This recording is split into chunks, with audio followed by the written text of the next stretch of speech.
Hindi lang si Quezon City 1st District Representative Arjo Atayde ang nakuhanan ng tinatawag na resibo. Spotted din sina Senador Francis Escudero, Raffy Tulfo at Mark Villar kasamang isa pang government contractor. Ang detalye sa agenda report ni Dexter Ganibe ng Abante. Sa nagpapatuloy ng mga investigasyon sa flood control scandal, maraming naglutang ang larawan ng mga kontratista kasama ang ilang politiko.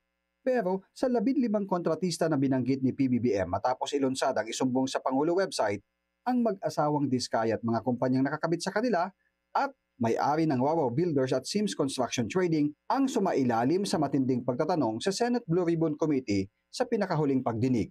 Present naman ang 15 sa nakalipas na mga hearing dahil sa sampina na pinadala sa mga hindi nakadalo noong nakaraan.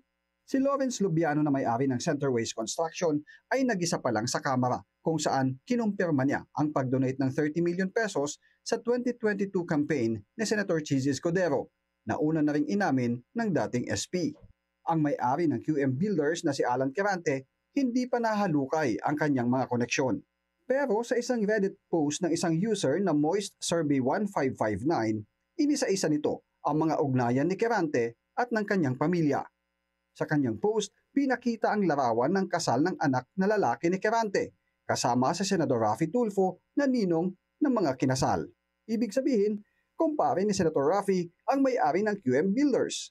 Ang anak ni Quirante ay isa ring kontratista, gamit ang kanyang kumpanyang Adamant Developmental Corporation na nakakopo ng 48 million peso project sa Argao, Cebu nito lang June 2025. Ang kapatid naman ni Senator Cheese na si Det, na kinatawan ngayon ng Sorsogon 1st District, ay nakapangasawa ng isang negosyanteng Quirante na nasa cosmetics business.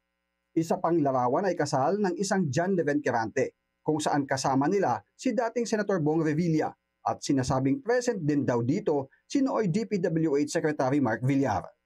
Ang kumpanya ni John Leven ay minsan nang nakakuha ng 48 million pesos na kontrata sa DPWH noong 2024.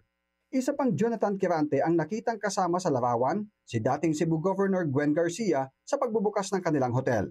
Ang construction company ni Jonathan ay na-awardan ng 96 million pesos na kontrata ng DPWH noong 2023. Magkakasama naman sina Davao City Acting Mayor Basti Duterte, Mayor Junard Ahong Quirante Chan at Marino Party List Representative Sandro Gonzales na VP ng Olticon Builders.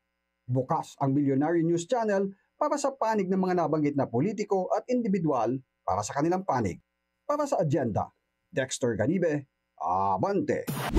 Manatiling nakatutok sa Billionaire News Channel. Sumubaybay sa aming social media accounts at mag-subscribe sa aming YouTube channel para sa mga bago at eksklusibong balita.